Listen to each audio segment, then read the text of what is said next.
Oke, baik. Bismillahirrahmanirrahim. Assalamualaikum warahmatullahi wabarakatuh. Berjumpa lagi dengan saya Ilham Wahyudi Syihadi. Di sini saya akan meneruskan pembelajaran materi yang kemarin ya. Jadi yang kemarin itu kan kita sudah coba instalasi sistem aplikasi. Nah, di sini pada KT8 ya, pada selanjutnya ini adalah perawatan perangkat keras komputer. Ya, jadi di sini saya akan sedikit ngebahas tentang gimana sih cara merawat perangkat keras komputer dan lain-lain. Ya, biasa ini kata pengantar.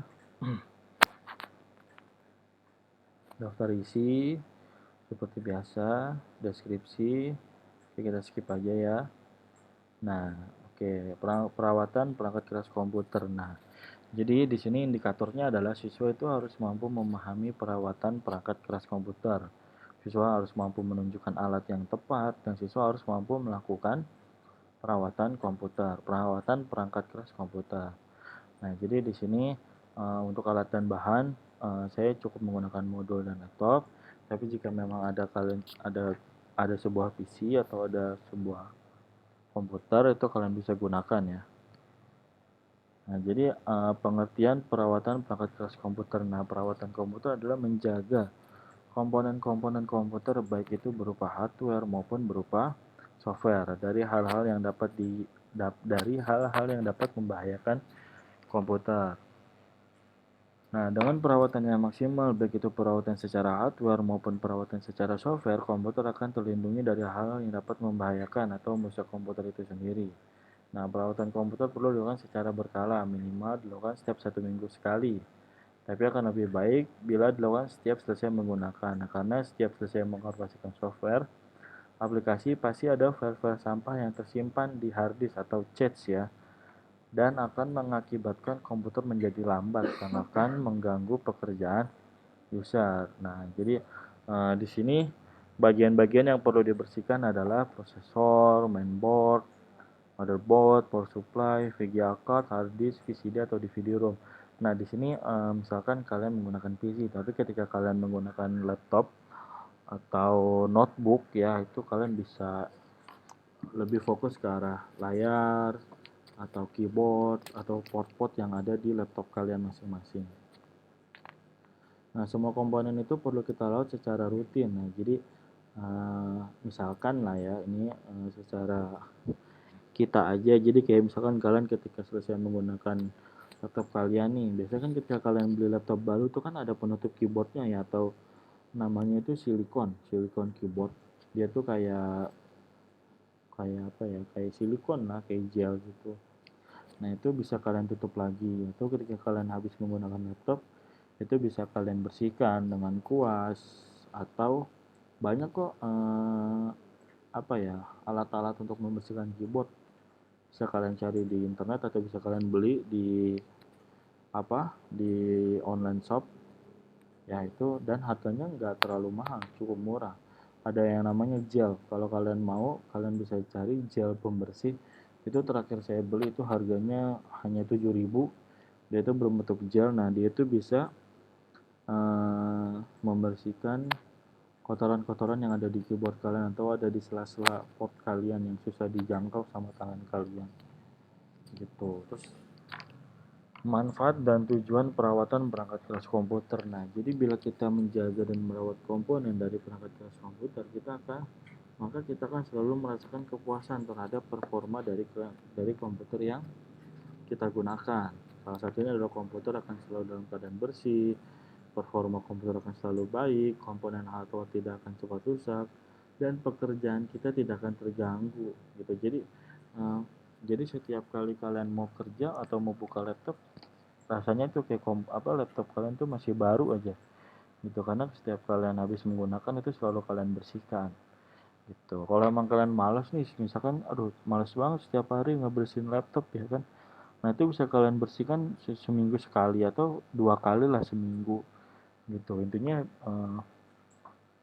biar bersih lah, pasti kan kalian kalau emang laptop kalian bersih kan pasti enak lihatnya, bikin semangat tuh. Terus di sini ada beberapa jenis ya untuk perawatan perangkat keras komputer. Di sini yang pertama itu adalah perawatan pasif. Nah, jadi perawatan pasif adalah perawatan komputer yang tidak disertai dengan perbaikan. Nah, umumnya perawatan pasif ini hanyalah mengecek kondisi perangkat dan membersihkannya. Nah, untuk perawatan pasif ini lebih terjadwal dalam perawatannya, misal sebulan sekali atau setahun sekali.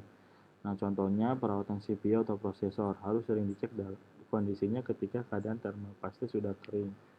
Nah, ini biasanya kalau kalian punya PC nih, ini bisa kalian cek nih sebulan sekali atau 3 bulan sekali.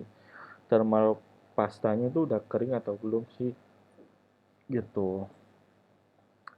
Terus yang kedua itu ada perawatan aktif. Nah, perawatan aktif ini adalah perawatan yang disertai dengan perbaikan. Nah, biasanya ketika terjadi sebuah masalah, kita baru melakukan perawatan. Bisa saja saat keyboard kita macet, atau apa ya, laptop kita sedikit sedikit sedikit nge-lag lah, sedikit nge-hang. Nah, itu bisa kita lakukan secara perawatan, misalkan RAM-nya. RAM-nya itu kalau emang ini bisa kita gosok itu biar biar bersih. Itu bisa menggunakan penghapus penghapus ya. Jadi bisa kalian gunakan penghapus pensil gitu. Jadi selanjutnya adalah cara perawatan perangkat keras.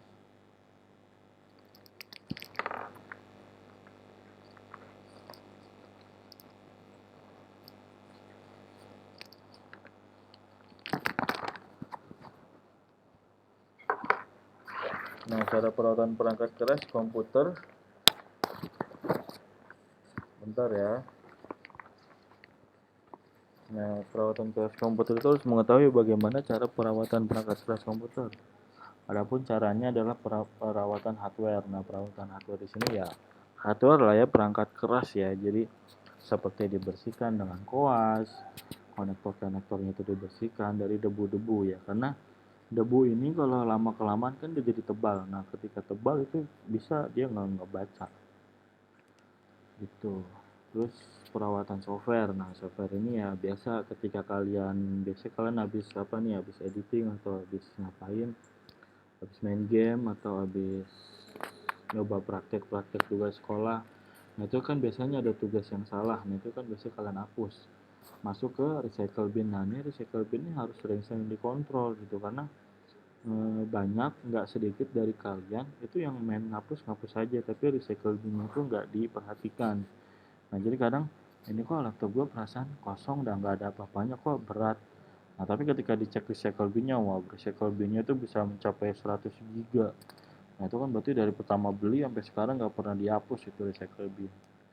Gitu, atau tempat sampah ya dalam bahasa Indonesia-nya. Terus di sini alat-alat perawatan perangkat keras ya. Jadi untuk alat-alatnya ya seperti tadi, ketika kita mau membersihkan sebuah keyboard atau port ya kita bisa menggunakan kuas. Nah, kuas di sini itu kuasnya yang kecil aja ya, jangan terlalu besar. Kuas yang kecil biar efisien, karena kalau besar juga kayaknya kasihan perangkat kerasnya. Terus ada obeng. Nah, obeng ini berbagai macam ya. Obeng itu secara umum kan ya hanya plus dan minus. Nah, tapi kalau pada PC itu biasanya beragam. Nah, untuk hard disk itu biasanya dia pakai obeng bintang gitu. Nah, ini bisa kalian beli nih di toko komputer, itu namanya obeng satu set. Bisa kalian pakai karena ketika udah masuk ke motherboard itu biasanya baut-bautnya itu beragam. Ada yang bintang, ada yang min. Min pun ada yang kecil. Jadi ketika pakai min yang besar dia nggak mau. Gitu. Terus ada tang. Nah, tang ini biasanya kita pakai tang cucut atau tang kombinasi ya. Nah, ini bisa kalian pasti paham kok tang cucut itu kayak gimana, tapi kalian mungkin baru tahu namanya tang cucut. Terus ada lap atau tisu kering ya. Tisu kering ini untuk membersihkan. Usahakan jangan menggunakan tisu basah ya, karena ini perangkat elektronik. Kadang kalian mau mikir ini biar bersih pakai tisu basah, biar wangi gitu. Jangan sampai. Tapi kalian pakai tisu kering aja. Terus ada cairan pembersih. Ya, cairan pembersih pun jangan banyak-banyak ya, jangan 1 liter. Kebanyakan. Terus ada penghapus pensil. Nah, ini penghapus pensil yang tadi saya bilang. Jadi beberapa soket yang ada di PC atau di CPU itu bisa kalian bersihkan dengan penghapus pensil gitu. Oke, mungkin itu aja mengenai perawatan perangkat keras komputer ya. Intinya uh, ketika kalian sayang sama benda kalian ya pasti kalian rawat lah. Jangan sampai kalian tidak merawat benda yang kalian gunakan sehari-hari. Ya, jika ada yang masih bingung silahkan tulis di kolom komentar atau silahkan japri, insya Allah sebisa mungkin akan segera saya balas. Oke, saya akhiri. Wabillahi taufiq wal hidayah. Wassalamualaikum warahmatullahi wabarakatuh.